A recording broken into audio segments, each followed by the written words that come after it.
अच्छा सर, एक छोटी सी गुजारिश करूं, जैसे हम नया नया चलना सीखते हैं ना बचपन में, तो पंजाबी में कहते हैं गोडे लग गए हैं।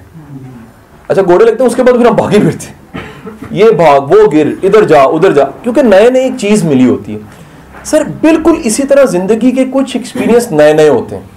आप जॉब को शुरू करते हैं, 2 3 4 साल में जॉब जोन सी है ना वो समझ नहीं आती। जॉब समझ आती है आपके 8 10 12 सालों बाद जाके। क्या समझ आता है आपको? समझ आता है कि मैंने कोलीग्स को कैसे चलाना है, मैंने बॉस को कैसे चलाना है, मैंने प्रेशर को कैसे मैनेज करना है, मैंने लोगों को कैसे मैनेज करना है, मैंने आने वाले हर्डल को कैसे मैनेज करना है, मैंने ब्लैक मेल होने से बचना कैसे है, मैंने नया रास्ता बनाना कैसे है, मैंने करियर डेवलपमेंट कैसे करनी है।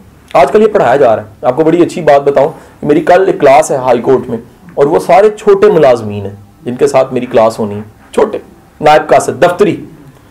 उनको जस्टिस साहब ने कहा है पढ़ाओ कैरियर डेवलपमेंट। वो कैरियर डेवलपमेंट इसलिए पढ़ा रहे हैं कि यार this is not the end that your दफ्तरी। नायब कासिद होना दुनिया का इख्तिताम नहीं है, यानी नायब कासिद इब्ने नायब कासिद होना बड़ी ज्यादती है। बड़ी बात यह है कि जिंदगी में आप प्रोग्रेसिव हो। जब भी आप प्रोग्रेसिव हो तो आपके ये गिले कम होते हैं। एक दूसरा सर मैं फिर कहूंगा कि जब भी बंदा किसी सिस्टम में जाता है, फर्ज करें आपने एक डिग्री की थी, आपको पता नहीं था मीडिया की जॉब क्या होती है।